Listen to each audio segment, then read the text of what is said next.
power system. Disrespecting each It wasn't other. just a game. It was a fist They fight. think they're better than everybody else. Why are they America's team? We felt we had a better ball Those club. people in Philly love to play Dallas. I would describe their rivalry as gritty. I don't know if there's any atmosphere like when we play the Eagles. Yeah, I don't know too many people that really like the Cowboys. It's about who comes out there, who's more physical.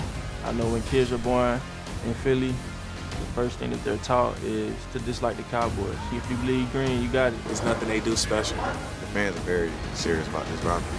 Dallas, we hate you. They don't like us, we don't like them. Y'all asking me questions like I should be worried about them. You know, never worried. Division game, division rivalry. You can't wait to see him again. Oh yeah, we're about to get another chapter in that great Cowboys-Eagles rivalry. The NFL announced that the NFC East rivals will face off on Thursday, September 4th to open the season. By the way, that's just 115 days and change. It's coming, okay? It'll be here before we know it. Get your countdowns ready to go. I've got one on my phone. I'm just kidding. Welcome to NFL Live. Mina Kimes, Damian Woody, Dan Graziano here for the hour. Remember, the full NFL schedule release happens Wednesday, 8 Eastern on ESPN2. We'll be here for that. But let's get back to how the season will start. As we told you, Cowboys, Eagles. Here's a look at some of the biggest moves that each team made. The Cowboys had a very quiet free agency, but they traded for George Pickens and then added guard Tyler Booker in the draft, pass rusher Donovan Ezeraku, corner Siobhan Rebel, and Eagles, they saw a bunch of key defensive players like Milton Williams and Josh Sweat leave in free agency. They did add linebacker Jahad Campbell and safety Andrew Nakuba in the draft, and they brought in Adoree Jackson and Azeez Ojulari in free agency. We wondered how the Eagles specifically would fill a lot of voids. Well, the Cowboys too. But, Mina, let's start with the Eagles adding youth on the defense as they lost 4 starters from that group that won the Super Bowl. And then when you see the ads for the Cowboys offense, how will it change what they're doing when these teams face off to open the season? Yeah, I think that the Cowboys offense closed the gap on that side of the ball. We can talk about the other side of the ball where I'm a little bit more apprehensive of how they match up with Philadelphia. But I think offensively, this Cowboys offense really improved, and I think they're going to be able to field a more balanced attack. You know, when they drafted Tyler Booker 12th overall, I had mixed feelings. Part of me loved the pick because this is a team that has drafted really well on the offensive line. It's been a focus of them, philosophy. They have a young group that got to play together last year, so there's continuity, which Damian knows the importance of.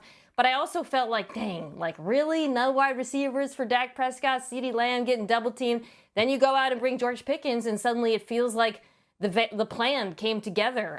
Because of those receivers, they're going to face lighter boxes. They're going to be able to run the football better, I think, than they did last year. And it's going to be a handful for this Eagles defense, as good as they were last season. Yeah, Mina, you touched upon it. I think the real key for the Dallas Cowboys is how well their offensive line comes together. This is a young unit. They've invested a lot of draft capital into this offensive line, and so we saw them struggle last year. But I think as, you know, with continuity, those guys start to trust each other and start playing better. And I think for this whole thing to come together for the Dallas Cowboys on offense, the offensive line and that rushing attack is going to be the key, because last year the Dallas Cowboys were 27th in rushing. I think that's too, you know, you don't want to be too top heavy especially going up against a team like the Philadelphia Eagles. So if this offensive line comes together, boy, they have something cooking in Dallas. And remember, the biggest upgrade the Cowboys will make on offense is the return to health of their starting quarterback, Dak Prescott, who missed the second half of last season with an injury. When he's been healthy, they have generally been a good team. 6 seasons in the NFL that he has finished fully healthy. They've won the division in 4 of them. So they believe that that'll be a big help, regardless of what else they did. But yes, Brian Schottenheimer, now the head coach, overseeing the offense. His mandate is to get that run game functioning better. They think the draft pick of Tyler Booker will help. They've added a couple pieces at the running back position in free agency, but they could still poke around. There are potential trades out there, so they'll keep their eyes open for that. But yes, the George Pickens addition gives them the number 2 wide receiver they were looking for since the start of the offseason. Mina, I believe if Teteroa McMillan had still been there at 12, he's probably their pick. But since he wasn't, they went with the guy in Tyler Booker, who they had ranked as their top offensive lineman in the entire draft. Yeah, a reminder that Dak Prescott missed both of the games against the Eagles last season, so certainly this Cowboys team looks a lot different with him at the helm. Mina, when you look at the Eagles offense, the biggest change, new offensive coordinator Kevin Patullo, who they promoted from within. Now, the last time they did that, of course, it didn't go well. This, by the way, Jalen Hurts' 12th play caller in 10 years. What's key for the Eagles to be more successful this time around?